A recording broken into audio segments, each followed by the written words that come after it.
The quiet after Adrian left should have calmed me down. It did not. It made everything worse. The way he had crouched in front of me. The way his hands had been careful with my ankle, like I was something breakable. He hated that the memory followed me back to my room. He hated that part of me kept turning it over, looking for something real inside it. He told myself it meant nothing. Men like Adrian did not protect out of kindness. They protected what they owned. Still, I could not sleep. Just after midnight, I stepped into the hallway for water and heard voices drifting from the study downstairs. He should have kept walking. You know that now. Back then I heard my name. He stopped cold. The study door was half open, light spilling across the floor. Adrian stood with one of his men, shoulders rigid, whiskey untouched on the desk beside him. She is still resisting, the man said. That was expected. Adrian's voice was low. Flat. It changes nothing. The marriage secures the alliance. Her feelings are irrelevant. My chest went tight so fast I could barely breathe. Agency. Irrelevant. He gripped the banister so hard my fingers hurt. The man asked, and if she keeps fighting you? Adrian did not hesitate. Then she learns. Something inside me cracked. Every careful touch. Every quiet moment. Every look I had nearly mistaken for humanity. Gone. Burned away in one sentence. He stepped back before the floor could betray me, before he could see me standing there like an idiot, listening for scraps of warmth from a man who had just reduced me to leverage. By the time I made it to my room, my face was hot with humiliation. He locked the door, even though I knew how useless that was. He sat on the edge of the bed and stared at my wedding ring until my vision blurred. You are a fool, Emily, I whispered. He did not save you. But you. A knock sounded once. Then Adrian's voice came through the door, calm as ever. Open it. He stood, every soft thought inside me turning cold. No silence. Then, Emily. He looked at the door like I could burn through it. Do not say my name like you care. Anoter pause. Longer this time. He expected him to force the lock, to remind me whose house this was. Instead he said one quiet sentence that made my blood run colder than before. If you heard part of that conversation, then you heard the wrong part. If you heard part of that conversation, then you heard the wrong part. Adrian's voice stayed calm outside my door, but I was past calm. Past confused. Past willing to listen. He laughed once. Bitter. That is convenient. My hand tightened around the ring I still had not taken off. You said my feelings were irrelevant. Silence. Then, open the door, Emily. He stepped back like distance could make me stronger. No. Go explain your alliance to someone who cares. His voice dropped. Harder now. This is not a game. No, I shot back, staring at the door like I could see through it. It is my life. It did not answer for a second, and that second felt dangerous. Then his phone rang. Muffled voices. A sharp shift in tone. By the time I heard his footsteps moving away, I was shaking with anger so badly I had to sit down. The next morning, the mansion felt different. Tense. More guards. More locked doors. No sign of Adrian. Fine. Let him disappear. He did not want his explanations anyway. Around noon, a maid came to my room with a tray and a message. Mr. Volkov requests that you stay inside today. He looked up from the window. Requests? Stichesetatid. His exact words were, do not let her out of your sight. It rose in my chest. Of course. More control. More cages dressed up as concern. 2 hours later, I proved I could still choose something. He slipped past the maid during a shift change and made it as far as the rear garden, the cold air hitting my face like freedom. For the first time in days, I breathed deep. Then a black SUV rolled past the hedges on the far service road. Tall fast. Round anvil. Before I could move, a man stepped from behind a stone wall and said my name like he already knew me. Mrs. Volkov. My blood went cold. He turned to run, but another man blocked the path behind me. Your husband has enemies, the first one said, almost polite. Tonight, you are how they send him a message. My pulse slammed. He opened my mouth to scream, but a hand closed over it, and the last thing I saw before the garden vanished behind me was Adrian's front gate standing wide open. He woke to the smell of gasoline and cold leather, my wrists tied in front of me, my mouth dry, my heart pounding so hard it hurt. The SUV was moving fast. So fast. My shoulder slammed against the door as it turned, and one of the men across from me smirked like my fear was entertaining. Relax, he said. You are more valuable unbruised. He stared at him through the blur in my vision and forced my voice to work. What do you want? A leaned back, satisfied with himself. Not you. Of course. Adrian. My stomach twisted. He hated that my first clear thought was not about myself. It was the certainty that this had happened because I was tied to him now, whether I wanted that tie or not. He yanked at the ropes anyway. Useless. He is not coming, the driver said. Men like Volkov do not risk wars over women. He wanted to believe that. He should have believed that. But then the SUV jerked hard, brakes screaming, and everything inside me dropped. Shouts. Tires. The rear door flew open. Cold air slammed into my face. One of the men cursed and reached for me, but he never got the chance. Adrian stood outside the vehicle, coat open, eyes colder than I had ever seen them. Not calm. Not controlled. Furious. The kind of fury that made everyone else step back. His gaze went straight to the man touching me. Take your hand off her. No one moved. The man beside me tried to laugh it off. She is just leverage. Adrian stepped closer, voice low enough to make my skin prickle. She is not leverage.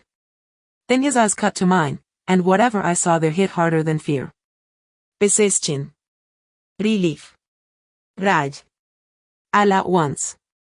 A second later, his men pulled me free. The ropes came off. My legs nearly gave out when I hit the ground, but Adrian caught me before I could fall. One arm around my waist. Salid. Un sacable. Can you stand? He asked. He should have pushed him away. He should have said yes. Instead, I heard my own voice come out small. I think so. His grip tightened just once, like he did. Not believe me. Then he turned, putting himself between me and the men who had taken me. Do not touch what is mine, he said, and the night went dead silent.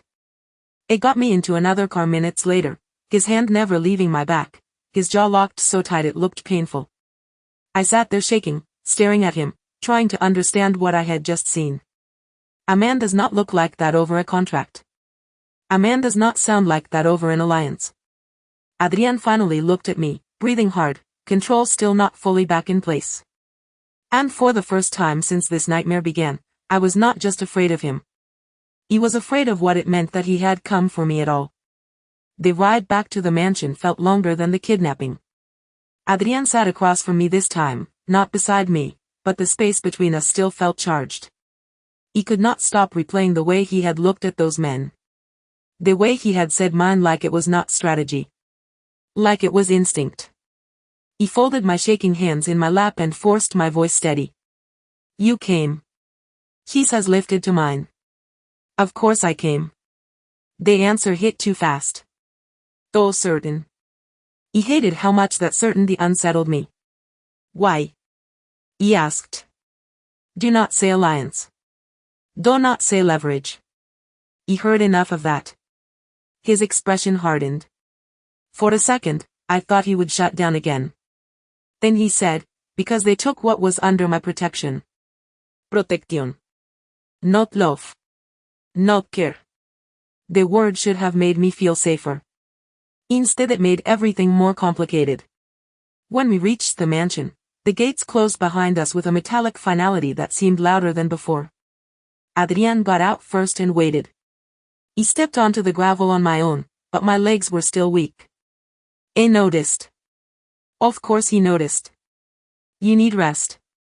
He looked up at the house, at the guards, at the walls that now felt less like prison bars and more like proof of something I did not want to name.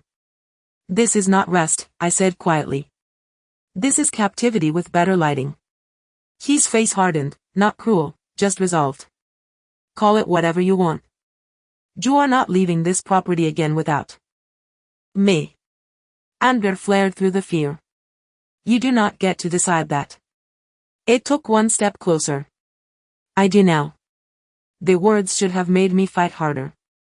Instead, some traitorous part of me remembered the SUV, the ropes, the cold certainty that no one was coming for me. Except he had. He hated that my silence gave him power. I seemed to hear it anyway. Inside, the staff moved faster than usual, eyes lowered, tension running through the house like a wire pulled tight. Adrian stopped at the foot of the staircase and looked at the head of security. Double the watch. No blind spots. No mistakes. Then he turned back to me, his gaze locking with mine so completely I forgot the room around us. You think this world only trapped you tonight, he said, voice low, absolute. No, Emily. Tonight proved something else. It snagged in my lungs. I stepped closer, close enough that I could feel the heat of him, the danger of him, the truth of what I had been avoiding since the wedding. You are not just in my world now, he said. You are at the center of it. My pulse stumbled.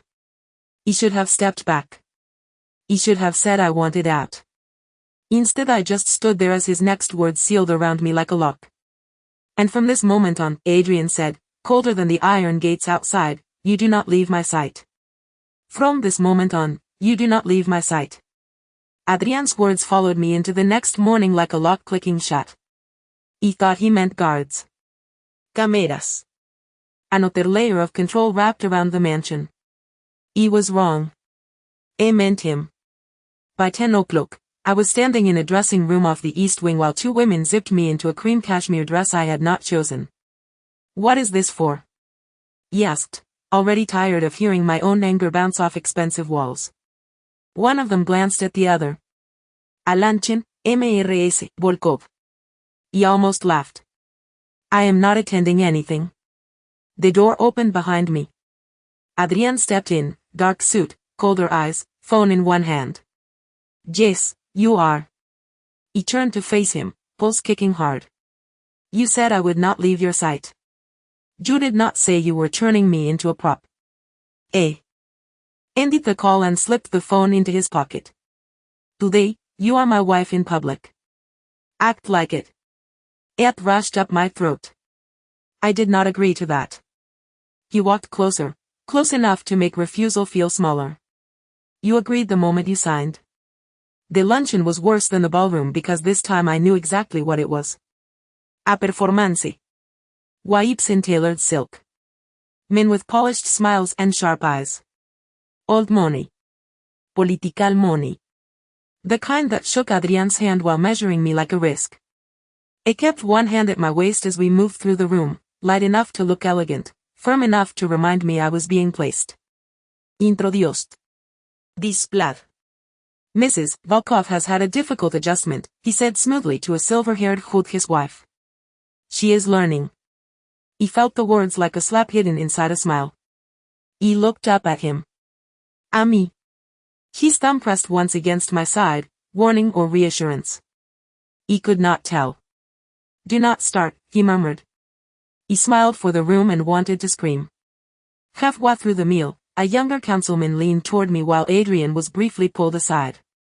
You do not look like a woman in love, he said under his breath. My fork stilled. Before I could answer, Adrian was back, voice calm and final. Then perhaps she looks like a woman who does not need to explain herself to you. The councilman backed off. He should have felt grateful. Instead I felt trapped all over again, because every time Adrian defended me, he made the cage look more like shelter. The car ride home was silent until I finally said the one thing burning through me all day. You are good at this. Adrian looked out the window. At what? He turned toward him, the answer sharp enough to cut. Making control feel like protection. His gaze shifted to mine at last. Unreadable. Dangerous. And you, he said quietly, are getting very good at pretending you do not feel the difference. Adrian's last sentence stayed under my skin all night. You are getting very good at pretending you do not feel the difference. I told myself he was wrong.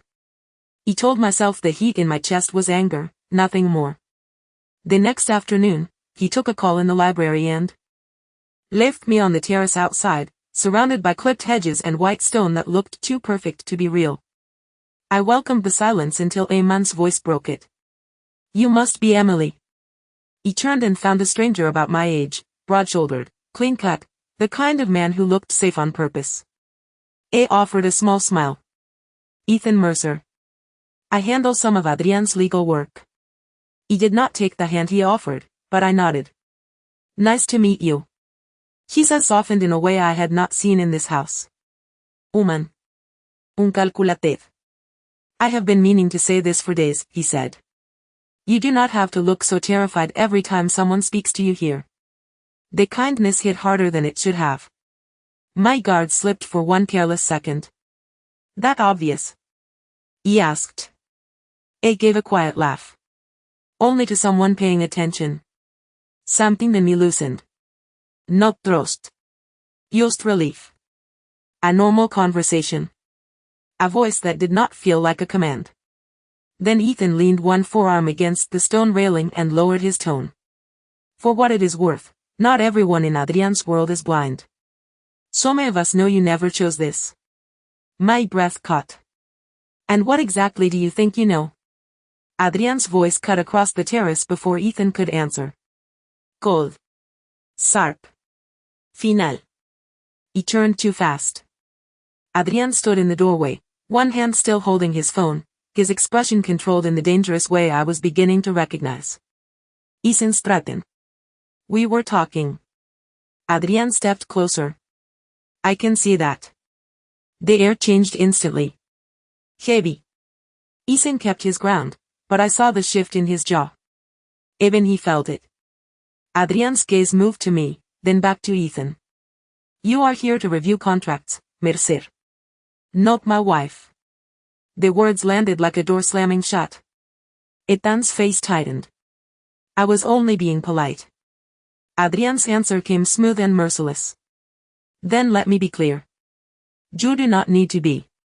He walked to my side and rested one hand at the small of my back. Light. Controlled. Possessive enough to burn. He did not look at me when he spoke again. Incide, Emily. He should have resisted. Instead I moved, pulse unsteady, because the hand at my back felt less like guidance and more like a line being drawn in front of another man. And the worst part was not Adrian's jealousy. It was the quiet thrill that flickered through me when I realized it was jealousy at all. The moment Adrian pulled me inside, I hated how aware I was of his hand at my back. He hated the sharp look he had given Ethan even more, because it had not looked cold. It had looked personal. He did not speak until we reached the library and the door shut behind us. Stay away from Mercer. His voice was low. Controlled. Dangerous in that polished way of his. He folded my arms, pulse still uneven. You do not get to decide who I speak to. His eyes locked on mine. I decide who gets close enough to use you. The words hit harder than I expected. Who'll say you? Like that was the real threat. Not me wanting one decent conversation in this house. You think everyone is a weapon, I said. Maybe because you are. A muscle ticked in his jaw. For 1 second, something almost human crossed his face. Then it was gone. You have no idea what you are standing in the middle of. He turned away before I could answer, walked to the desk, and picked up a folder one of his men must have left there earlier. He flipped it open, scanning the top page, then went still. Not dramatic. Just still enough to make the room change. He noticed because Adrian Volkov was never still unless something mattered. What is it? He asked. He did not answer. He closed the folder too fast. Go carefully. That was answer enough. He stepped forward. What are you hiding now? His gaze lifted to mine, unreadable again. Nothing you need to concern yourself with. He laughed once. Bitter. That usually means everything concerns me. I set the folder down on the desk behind him, but not before a loose paper slid free and fell near my feet. Adrian moved first. So did I reached it half a second before he could. It was old. Triste. A scanned document with faded ink and one name typed clearly at the top. Daniel Carter. My father. My breath caught so hard it hurt. Beneath his name was another line. Authorized witness, Adrian Volkov. Adrian's father. He looked up so fast my vision blurred. Why is my father's name in your house? Adrian took one slow step toward me. Emily. Warning. Nothing more. He tightened my grip on the paper. No. You do not get to do that voice and make me back down. My chest was rising too fast now. My thoughts were worse. You knew my family before me. I said nothing. Then Adrian said the one thing that made every wall in the room feel suddenly thinner. Your father was never as innocent as you were told. Your father was never as innocent as you were told. Adrian's words kept echoing long after I left the library. He did not believe him. He could not. My father had worked double shifts, paid bills late, fixed broken porch lights with his own hands. It was not part of this world. It was not one of them. But the paper had been real. His name.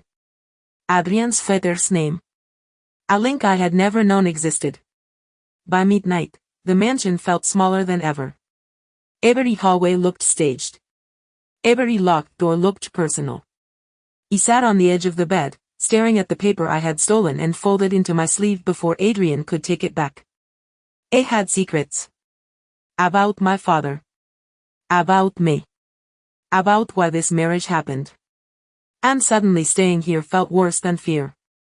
It felt stupid. I was done waiting for answers from a man who spoke in half-truths and warnings. This time, I did not run blind. He changed into dark clothes, tied my hair back, and slipped into the service corridor just after the kitchen lights dimmed. My ankle still ached, but not enough to stop me. Not tonight. He moved fast, keeping close to the walls, using the shift change I had memorized over the last week. For one sharp, reckless minute, it worked. He made it through the laundry wing, past the back staircase, all the way to the garage exit. Cold air hit my face the second the side door opened, and hope rushed through me so hard it almost hurt. Then headlights flashed across the drive. A car cut in front of the gate before I could reach it. Adrian stepped out, coat thrown over one shoulder, like he had known exactly where I would be. He stopped dead. My breath turned wide in the air. Move, I snapped, hating how. Check-in I sounded. I shut the car door and looked at me with that same unreadable calm. No rage hit first. Then humiliation. Did you put trackers on me too? His gaze dropped to the paper still clenched in my hand. You were never going to make it past the gate carrying that. He looked down, confused for half a second, then saw it. A tiny dark mark in the corner of the page. Monitored. Tagged. Set up. My chest caved in on itself. Even my hope had been watched. Adrian walked closer, not rushing, not angry, which somehow made it worse. You should have come to me. He let out a sharp, broken laugh. That is the problem. Everything in this house leads back to you. For the first time, something in his expression shifted. Not softness. Not regret. Something heavier. Yes, he said quietly. And now you are starting to understand why. Now you are starting to understand why. Adrian's words followed me back into the house like a sentence already passed. It did not touch me. It did not raise his voice. Somehow that made the walk inside worse. He wanted a fight.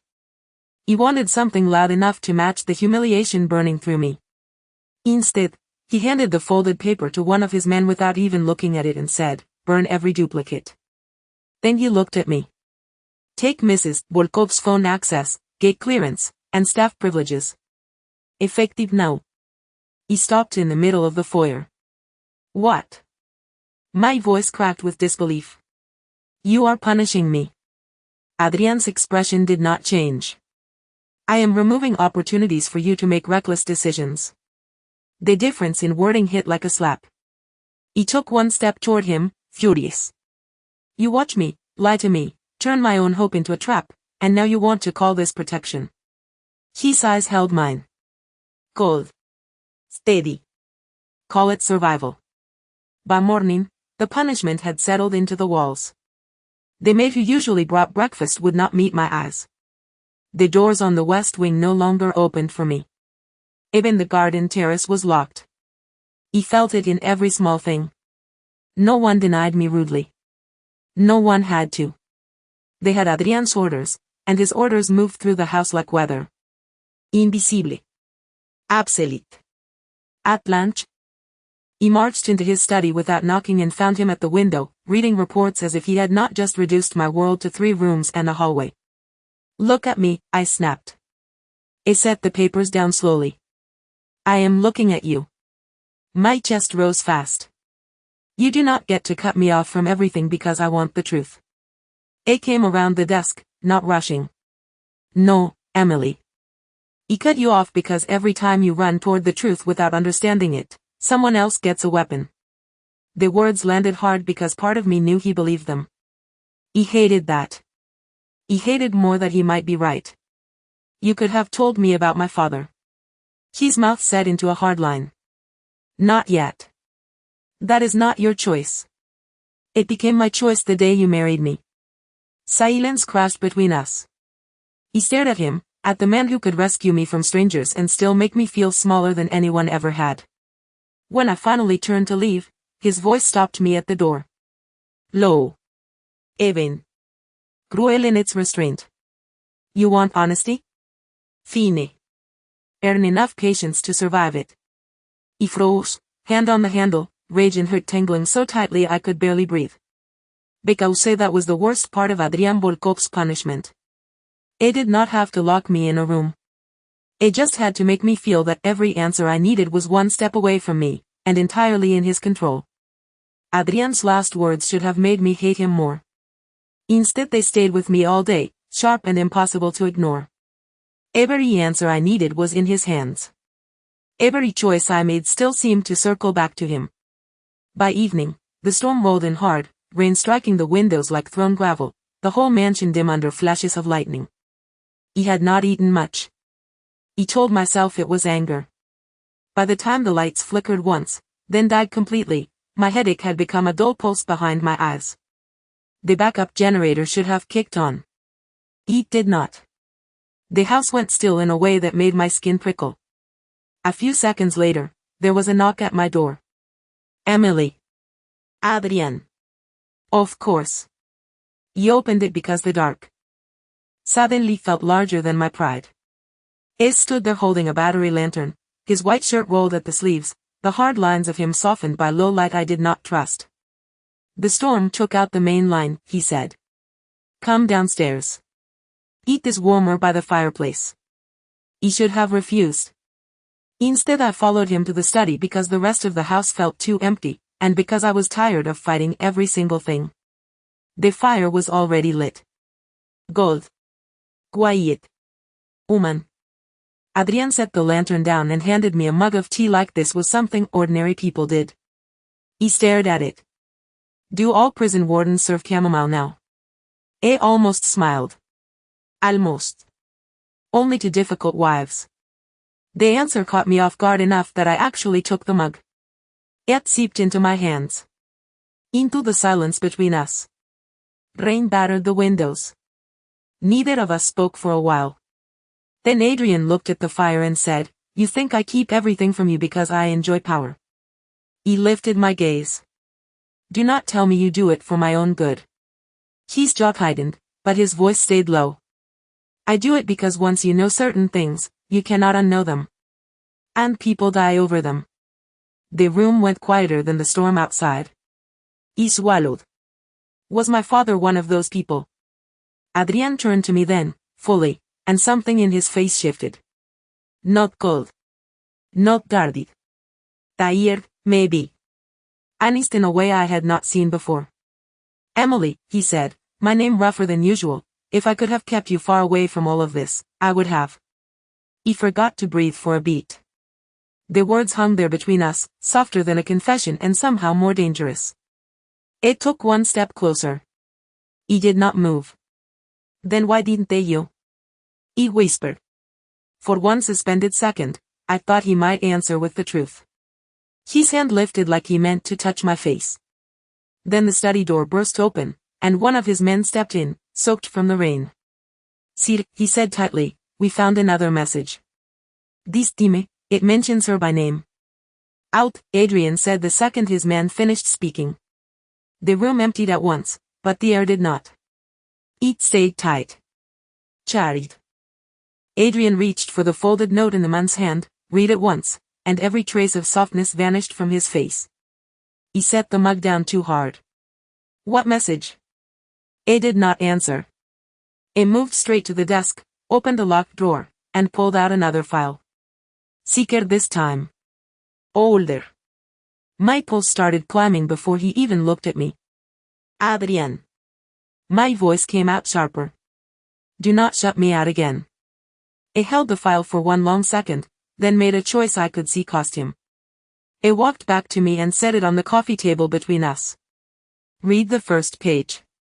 My fingers shook when I opened it. The document was a decades-old ledger.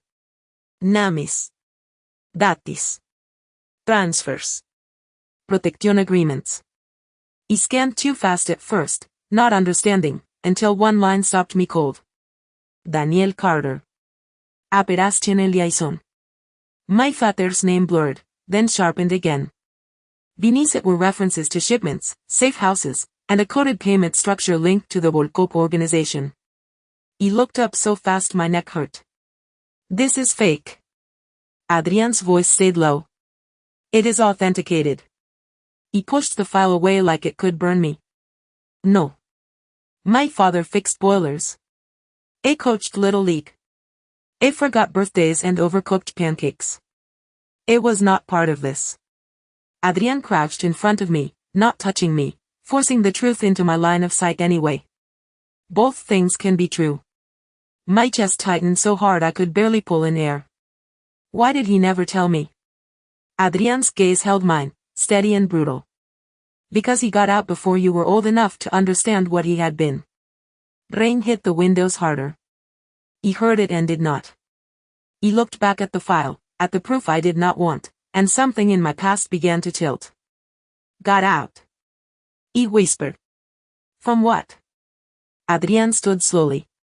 "Your father worked as an ally to my father before he disappeared from that life." The room spun around one terrible thought. "Then my marriage to you, I could not finish it. Adrian did it for me. Was never random." My stomach dropped. All this time I had been telling myself I was collateral damage, a desperate solution, a convenient bride. But convenience did not come with old ledgers and dead men's secrets. He stared at Adrian, every memory of my family suddenly suspect. "Who am I in this story?" he asked. And Adrian, with that same calm voice that always hurt more than shouting, gave me the answer that changed everything. "Not a hostage, Emily. An inheritance. An inheritance." The word did not sound real until it started poisoning everything that had happened between us. He stood up so fast the file slid off my lap and hit the rug. "No," my voice shook. "No, do not say that like it explains anything." Adrian did not move. The storm still hammered the windows, but I barely heard it now. All I could hear was every moment I had almost softened toward him snapping into a new shape. "The rescue. The protection. The rules. The marriage." He looked at him like I had never seen him clearly before. "You knew," I said, the truth turning sharp in my mouth. "You knew who I was before that chapel. Before the contract. Before you touched my hand and told me I was yours." His silence was answer enough. Right hit so hard it made my eyes burn. "How long?" he demanded. "How long have I been a plan?" Adrian's jaw tightened. "Long enough to know you were in danger." He laughed. A broken sound. "There it is. The noble version." He stepped back from him, from the fire, from every lie that had started to look like care. You did not marry me because you had no choice. You married me because I was useful. His eyes flashed then, the first crack in that brutal control. Useful is not the word. Then give me a better one. He was almost shouting now. Asset? Obligation? Legacy?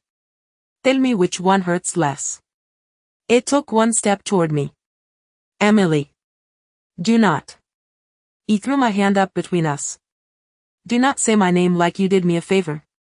You let me believe I was collateral when I was the target all along. My chest was tight, my thoughts worse. I looked at the file on the floor, then back at the man who had made himself the center of every answer and every cage. Was any of it real? The question came out smaller than I wanted. More dangerous because of it. Adrian's face changed. Not enough. Not nearly enough. More than you think. The words should have mattered. They did not. Not now. That is the cruelest part, I whispered. You expect me to be grateful that your lies had feelings mixed into them. He pulled my wedding ring off with trembling fingers and slammed it onto the desk between us. The sound cracked through the room. You do not get to call this protection anymore, I said, staring straight at him while my heart broke in real time. This is ownership dressed up as fate. Adrian looked at the ring. Then at me. His voice, when it came, was low and deadly calm. You can take off the ring, Emily. But it does not change what they will come for. You can take off the ring, Emily. But it does not change what they will come for. Adrian's warning stayed with me the next afternoon like something sharp lodged under my skin. He had not put the ring back on. He left it on the desk where I had thrown it, a tiny act of rebellion that suddenly felt stupid and huge at the same time. He was halfway through the upstairs hall when I heard heels clicking across the marble below. Slow. Deliberate. Familiar. My stomach tightened before I even reached the landing.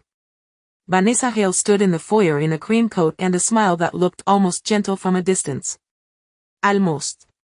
The moment she saw my bare hand, her smile deepened. Well, she said lightly, glancing at the staff nearby, that did not take long. It rushed through me. He stopped on the stairs, already feeling trapped by the room, the eyes, the timing of it all.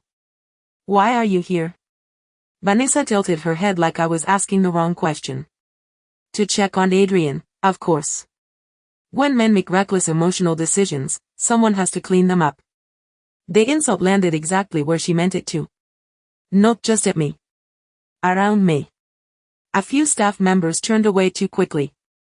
They had heard. They all had. He stepped down the last stair, refusing to let her see me shake. If you came to gloat, save your breath. Vanessa's gaze dropped to my hand again. No ring. No illusion. That must sting. Before I could answer, Adrian's voice cut through the foyer. Enough. It came in from the west corridor, dark suit, unreadable face, but... He caught the shift in his eyes the second he took in Vanessa, then me, then my bare finger. His face closed off. Vanessa smiled at him like history gave her the right. I was only making conversation. Adrian stopped beside me, close enough that I felt the pull of his presence before he touched me. Then he did. It took my left hand, turned it palm up, and slid the ring back onto my finger with calm, devastating precision. My chest went tight. So did everyone else's. Vanessa's smile finally cracked. Adrian never looked away from her when he spoke. You will address my wife with respect. The words were cold enough to freeze the room. He should have yanked my hand free. He should have told him he had no right.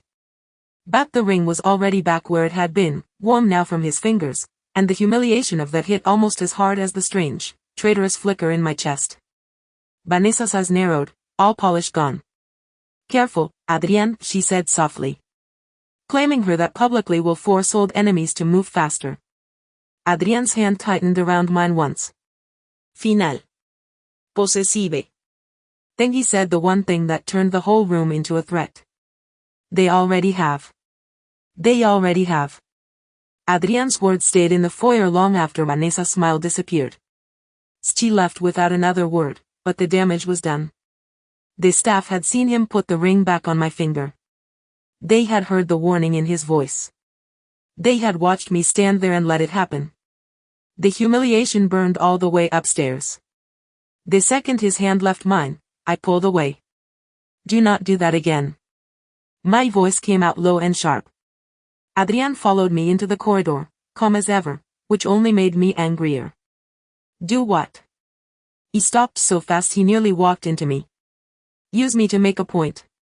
His gaze dropped briefly to the ring, then back to my face. Vanessa was not the point. No, I said bitterly. I was. I did not deny it. That hurt more than it should have. He turned toward my room, desperate for a door between us, but halfway there the lights flickered once, then the west hallway alarm started screaming. Not the house-wide system. Smaller. Closer. A guard shouted from downstairs. Another voice answered too fast. Brown boys. Brown place. Adrian's entire body changed in 1 second. He grabbed my wrist. Incide. Now. He jerked against his grip. Stop ordering me around. He stepped in front of me so suddenly all I saw was him. Emily, listen to me for once. The force in his tone froze me harder than fear did. Then a sharp crack shattered the window at the far end of the hall. Glass rained across the carpet. He flinched back on instinct. Adrian moved faster.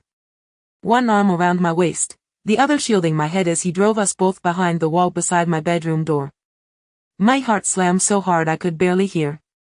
He looked down at me, breathing controlled, eyes dark with something too intense to be faked. Stay behind me, he said. Not money. Not asset. Not inheritance. Just that. The command should have infuriated me.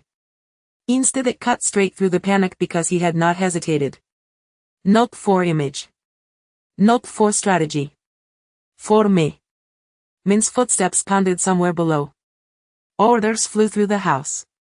Adrian kept one arm tied around me while he spoke into his earpiece. Lock the north wing. No one gets near this floor. He stared at him, shaken in ways I did not want to name. These men had lied to me. Controlled me. Built a cage around my life. And yet here he was again, placing himself between me and the danger before I could even see where it was coming from. The alarm finally cut off. Silence rushed in after it, worse than noise. Adrian's grip loosened, but he did not let go completely. Are you hurt? He asked. He opened my mouth, then closed it. Because for one terrible second, all I could think was this: if he was only protecting an inheritance, why did he look more afraid of losing me than I felt myself? The image would not leave me alone. Adrian in front of me. Glass on the floor. His arm locked around my waist like my life mattered more than his control. I should have hated him more after that. Instead I hated myself for even noticing the difference. By morning, the mansion had gone back to its usual silence, but I had not. Something in me had reached its limit. I found Adrian in the study, reading security. Reports like the night before had been another item to manage. I am leaving, I said. No pride. No trembling. Just the truth. I looked up slowly. No, the word landed exactly where I expected it to, and still it made something inside me snap. You do not get to keep doing this, I said, stepping closer. You do not get to lie to me, use me, protect me, confuse me, and then decide that is enough to own my future. Adrian set the papers down. This is not about ownership. I laughed, sharp and joyless. That is all this has ever been about. I stood then, tall and calm in the way that always made me feel cornered before he even moved. If you walk out now, you will not make it one day before someone finds you. Maybe, I shot back. But at least that danger would be honest. His expression changed at that. Not softer. Harder. You think I am the worst thing waiting for you outside these walls. He held his gaze and forced the words out clean. No, I think staying here is how I disappear. Silence hit the room like a slammed door. For 1 second, I saw it land on him. Really land. But then his face closed again, and I knew. Whatever this was between us, whatever had almost happened in the storm or in the hallway or in that car after he came for me, it was never going to save me from the truth of him. He turned before he could answer. My heart was pounding so hard it made my hands shake, but my voice stayed steady. I am done asking for freedom from the man who profits from my cage. He walked out of the study without his permission for the first time since the wedding, and he did not stop me. That should have relieved me. Instead it terrified me. Because Adrian Volkov never let go of anything important without a reason. And as I reached my room, one thought followed me in like a shadow. If he was not stopping me now, then what had he already decided to let happen next? I did not sleep after walking out of Adrian's study. His silence had been worse than a threat. Worse than a lock. It felt like permission with a price attached, and that scared me. More than any slammed door in this house ever had. But down, I made my choice anyway. If Adrian Volkov was waiting for me to break, he was going to watch me disappear instead. The first opening came just after sunrise, when the north gate cameras went offline for maintenance and half the security team shifted to the east wing. He only knew because the mansion had taught me how to survive it. Which guards smoked? Which doors lagged before locking? Which staff still looked at me like a woman instead of an assignment? He pulled on jeans, a grey sweater, and the coat I had worn the day Adrian forced me into public the first time. My hands shook, but not enough to stop me. In the service hall, Mars Green from housekeeping looked up, saw the small bag in my hand, and went still. You did not see me, I whispered. Her mouth tightened. Then she looked away and moved her cart just enough to clear the exit. Go now, she said softly. Before they reset the cameras. He ran. Not elegantly. Not proudly. Just fast. Past the laundry wing. Past the rear kitchen. Through the side gate that should have been guarded and, for one impossible minute, was not. Cold air hit my face so hard it felt like a slap. Freedom did not feel dramatic. It felt like panic with more space around it. He made it to the road, flagged down an old pickup, and handed the driver cash from the emergency envelope I had stolen from my Vanity Week Sabo bus station, I said. My voice sounded like someone else's. He nodded and pulled away. He kept waiting for black SUVs. For Adrian's men. For the phone in my coat pocket to ring with his voice telling me to stop pretending I could outrun him. Nothing. By noon, I was on a northbound bus with my bag under the seat, the city shrinking behind me mile by mile. He should have felt victorious. Instead I stared at my bare left hand and felt hollow. Because I had done it. He had escaped the mansion. Escaped the ring. Escaped Adrian. But as the bus rolled farther from his world, one truth settled cold and heavy in my chest. I was finally free, and somehow it felt exactly like losing something I was never supposed to want. Freedom looked smaller in daylight. The bus dropped me in a town 2 hours north of the city, the kind of place with a diner on Main Street, a laundromat next door, and a motel sign flickering even in the sun. He paid cash for a room under the name Emma Blake and locked the door behind me so fast my hands shook. The silence should have felt peaceful. Instead it felt thin. Temporary. Like something could tear through it at any second. I sat on the edge of the bed and stared at the floral bedspread, telling myself over and over that this was what I wanted. No guards. No gates. No Adrian. No one deciding where I stood, what I wore, who I belonged to. By the second day, I found work wiping tables at the diner across the street. The owner, a tired woman named June, did not ask many questions. That alone felt like mercy. You show up on time, you get paid on Friday, she said, sliding me an apron. He nodded and kept my smile small. Normal. He wanted normal so badly it hurt. But normal did not erase what had already happened to me. Every time the front bell over the diner door rang, my body tensed before my mind could catch up. Every black SUV on the road made my pulse trip. Every man in a dark coat made me think of Adrian before I could stop myself. On the third night, I stood outside the motel with a paper cup of coffee gone cold in my hand and realized I had checked my phone 17 times, even though I had bought a burner and no one had the number. No one. Not even him. That should have comforted me. Instead it left a bruise somewhere deeper. I hated that I still wondered if Adrian had noticed I was gone in any way that was not tactical. I hated more that part of me already knew the answer. Of course he had. Men like Adrian noticed everything they considered theirs. I was turning back toward my room when I saw it. A folded envelope tucked under my motel door. No stamp. No name on the outside. My heart kicked once, hard. I looked up and down the empty walkway, then crouched and picked it up. Inside was a single photograph. Me. Yesterday morning. Crossing the street to the diner. On the back, in block letters, someone had written 6 words that turned all my borrowed peace to ice. You left the wrong man, Emily Carter. The words on the back of the photo kept burning in my hands long after I got back inside the motel room. You left the wrong man, Emily Carter. Not Emma Blake. Not the name I had paid for. Mine. Real. Exposed. I locked the door, shoved a chair under the knob, and checked the window twice even though I knew how useless that was. My breath would not steady. I told myself it could be Adrian. Another move. Another message wrapped in control.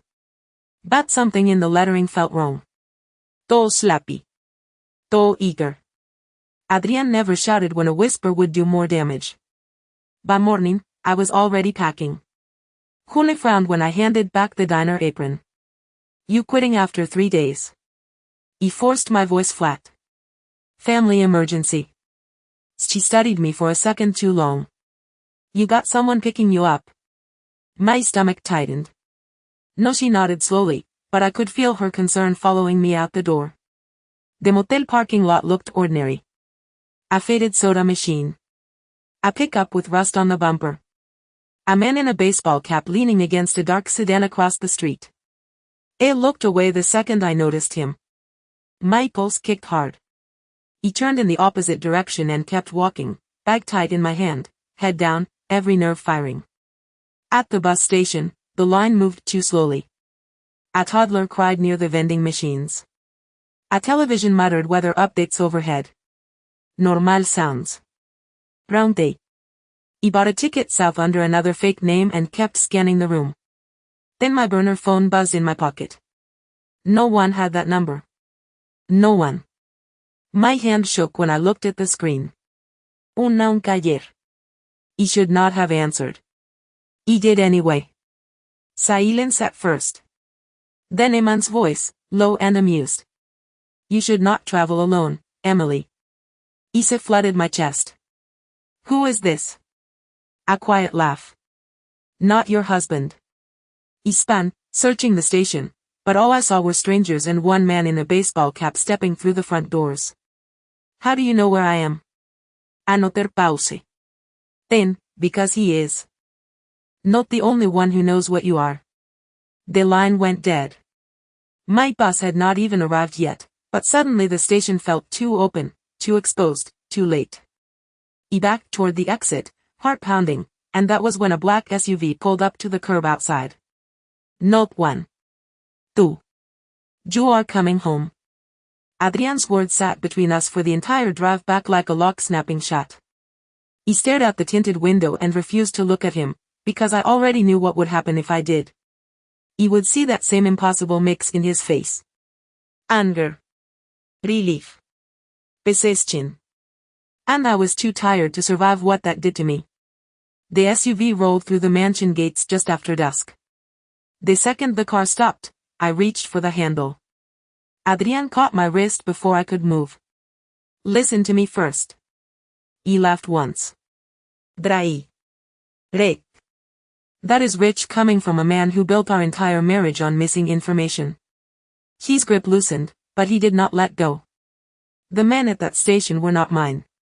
He turned then. Fast. No. They were just after me because of a world you dragged me into. His gaze sharpened. They were after you long before the wedding. The words hit hard enough to make me go still. Inside his study 10 minutes later, he shut the door and placed a thin folder on the desk between us. No drama. No games. Read. He did not want to touch another file of his. He touched it anyway. Inside were copies of surveillance photos, intercepted messages, and an old report with my father's name flagged in red. My stomach dropped as I read the dates. 2 months before the wedding. 6 weeks. 4. They had been tracking me before Adrian ever forced me into that chapel. Washing my apartment. My hope. My commute. One note was underlined twice. Retrieve Carter heir before rival syndicate confirms bloodline. He looked up slowly, throat tight. You knew. Adrian's voice stayed low. I knew they were closing in. So you married me to hide me in plain sight. It was not really a question. It held my gaze. I married you because it was the only way to put my name between yours and theirs fast enough to matter. Something in my chest shifted. Not killed. Not forgiven. Shifted. You still lied. I nodded once. No defense. Yes.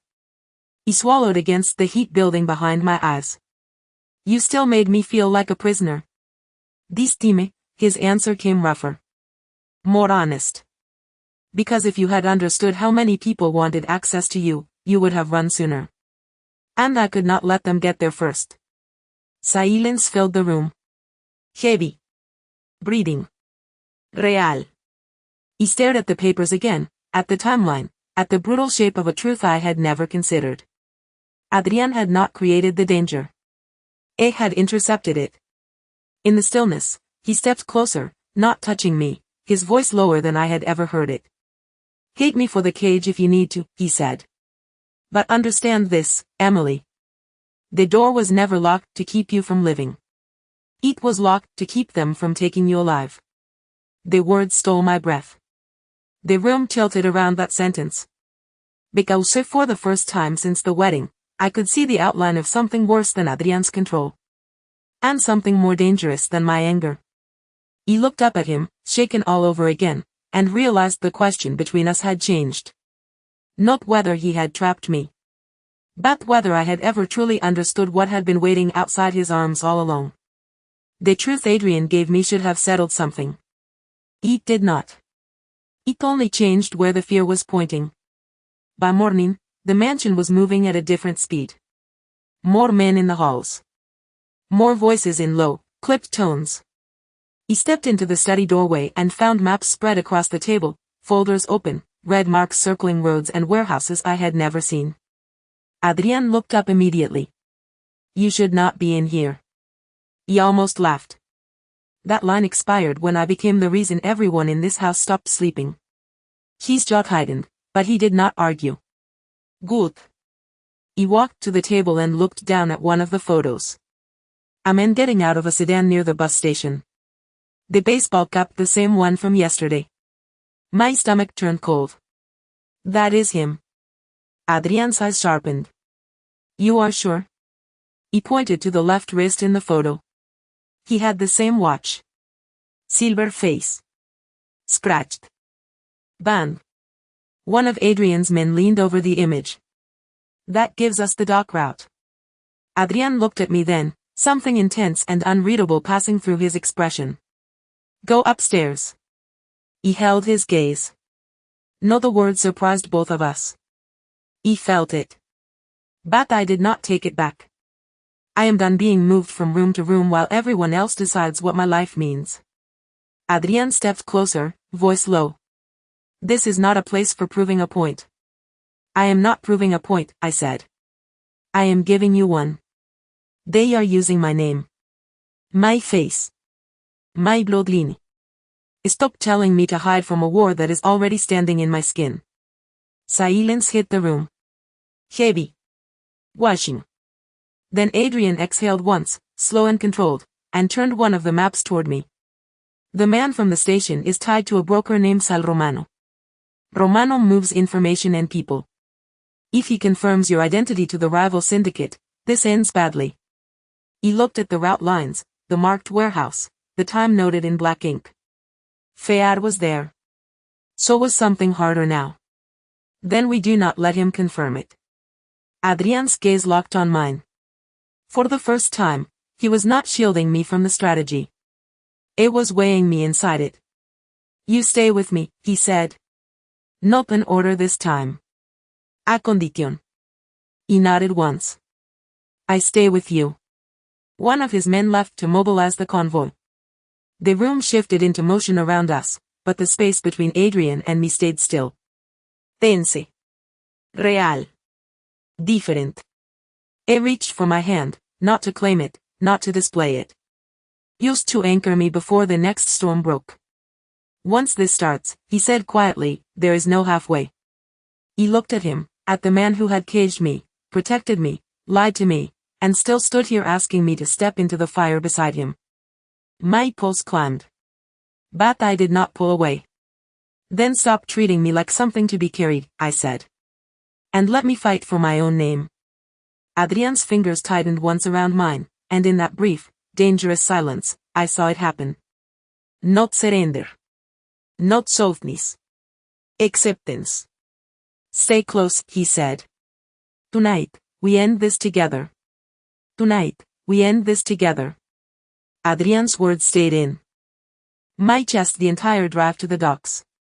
The warehouse district looked dead from the outside. Rusted fencing. Stacks of shipping containers. Sodium lights humming over cracked concrete. But nothing about the silence felt empty. It felt staged. Adrian's convoy stopped 2 buildings down, and the second the door opened, cold salt air hit my face hard enough to wake every nerve in my body. You stay beside me, Adrian said, checking the dark line of the loading bay ahead. Not behind me.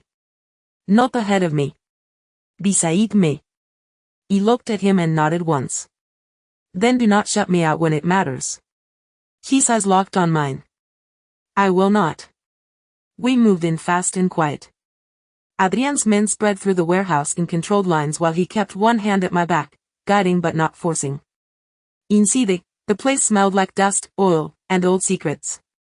Then a voice echoed from the upper catwalk. So the Volkov finally brings the girl in person. My pulse jumped. A man stepped into the light. Mid-50s. Expensive coat. Sin smile. Sal Romano. Adrian's body went rigid beside me. It ends tonight, Romano. Romano laughed once and lifted a folder in his hand. No. It changes owners tonight. It looked straight at me. Your father ran from his debt. You inherited it. Fear hit first. Then anger came in hotter. Clearer. He stepped forward before Adrian could stop me. No, I said, my voice sharper than I felt. He left your world. That is why men like you are so desperate to drag me back into it. Romano's smile slipped. Just enough. Adrian noticed. So did I. It turned to his men. Now. Everything shifted at once. Footsteps above. Shouted orders. Men moving through shadows. Adrian caught my hand, pulling me behind a steel support as the room exploded into motion around us. My heart slammed, but I stayed on my feet. Stayed with him. Seconds stretched. Then one of Adrian's men called out from the far office, we have the drives. Layer 2. Romano's face changed. Lost. Adrian stepped out from cover, voice low and lethal. You wanted her name to open the old network. It will not happen. Romano glanced toward a side exit, but 2 of Adrian's men were already there. Finished. Corner. Over. The silence after that felt unreal. Heavy. Breathing.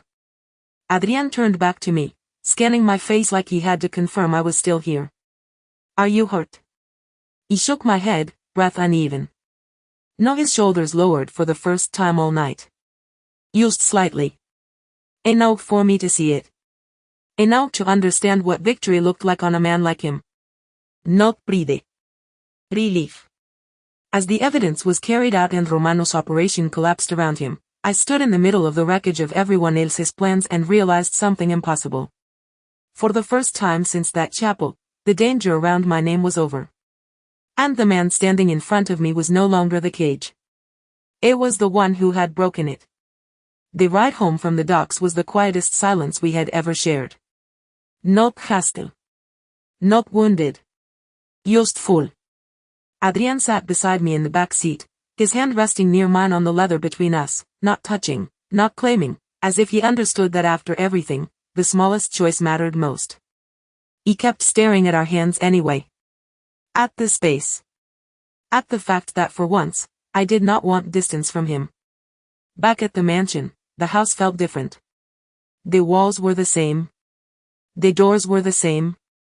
Back the pressure had gone. No hidden threat. No unseen men waiting for my name to become useful again. Adrian followed me into the study and closed the door behind us.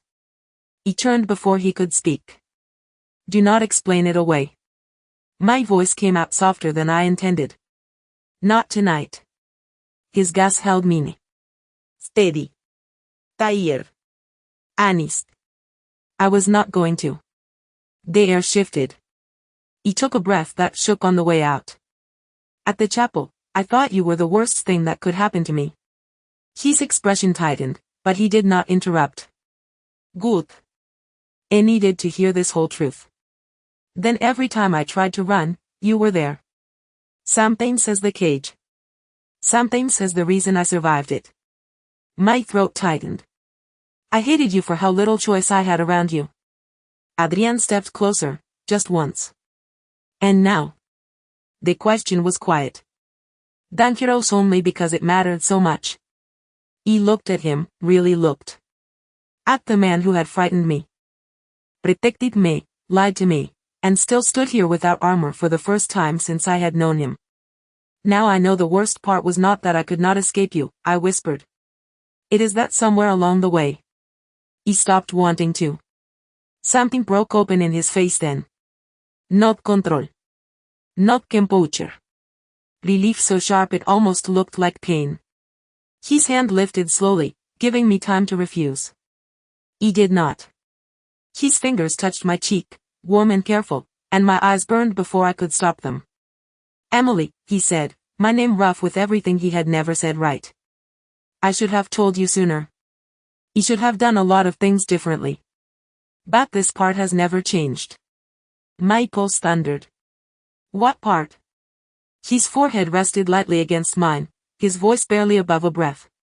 You were never just something I had to protect. Emotion hit so hard I went still. Then what was I? Adrian's eyes lifted to mine, dark and certain and devastatingly unguarded. You were the only thing I could not afford to lose. And when he kissed me, it was not possession. Not victory. Not a claim forced into place. It was choice. Mine meeting his. Fear giving way to something stronger. When we finally pulled apart, I stayed close enough to feel his breath and realized the war was over, but one question still remained between us now, softer and far more dangerous than before. If this was real, what would happen when I chose him back out loud?